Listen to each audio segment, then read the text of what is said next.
Aujourd'hui, nous allons parler de la TVA en LMNP. Alors, beaucoup de personnes se demandent s'ils doivent collecter et redistribuer de la TVA, un peu comme les entreprises le font, lorsqu'ils sont en LMNP ou non. Je vais tout de suite répondre à la question, mais avant, comme d'habitude, je vais vous demander s'il vous plaît de vous abonner à la chaîne et liker la vidéo si vous avez aimé le contenu pour aider au référencement. Donc merci à tous ceux qui le feront.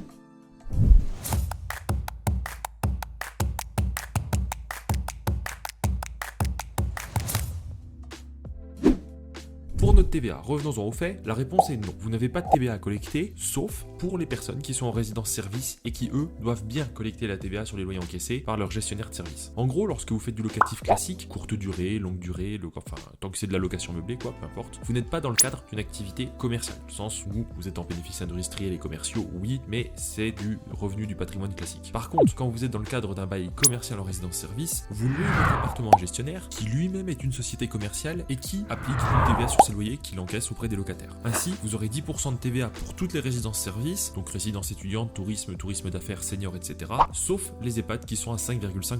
Vous devrez donc faire des déclarations de TVA sur votre espace impôt.pro une fois par an si vous êtes au régime simplifié de TVA, ce que je recommande évidemment de choisir, sachant que le choix du régime de TVA se fait lors de la création de votre formulaire P08, qui se fait désormais sur le site de l'INPI. Vous pouvez regarder d'ailleurs une vidéo sur ma chaîne pour savoir comment faire et suivre le tutoriel au besoin. Quoi qu'il en soit, être soumis à TVA n'est absolument pas un avantage du tout, qu'on soit clair. En revanche, il y a quelques consolations, comme le fait de pouvoir récupérer la TVA sur les charges et achats que vous faites pour la location meublée, et pouvoir du coup récupérer le montant de la TVA lorsque vous faites un achat en résidence-service. Ça, c'est pas forcément connu, on n'y pense pas forcément, mais typiquement si vous achetez un bien d'une valeur de 100 000 € de TTC, vous pourrez ainsi au bout de quelques mois récupérer les 20%, soit 16 666 € qui vous seront remboursés par l'État. Donc ça, c'est valable si vous achetez par exemple un appartement dans une résidence étudiante neuve, que vous êtes le premier à acheter, pas si vous reprenez à quelqu'un. Si votre banque vous a fait un prêt total en une seule ligne, ça peut vous permettre d'avoir un apport important d'argent d'un coup, puisque du coup vous allez emprunter 100 000 à la banque et vous allez vous faire rembourser 16 000 d'un coup par la suite. Ça peut être aussi un moyen de mieux placer l'argent derrière. A noter quand même que les investissements en résidence-service sont souvent relativement peu rentables par rapport à ce qui peut être fait sur mesure. Par exemple, nous quand on fait des investissements Chanieri Patrimoine sur mesure, on trouve des rendements à 8, 9, 10% brut. Quand on voit que l'investissement en résidence-service est à 4, 4,5, 5 et que quand on enlève les charges, parce que les charges sont souvent énormes, on passe à du 3,5, 4,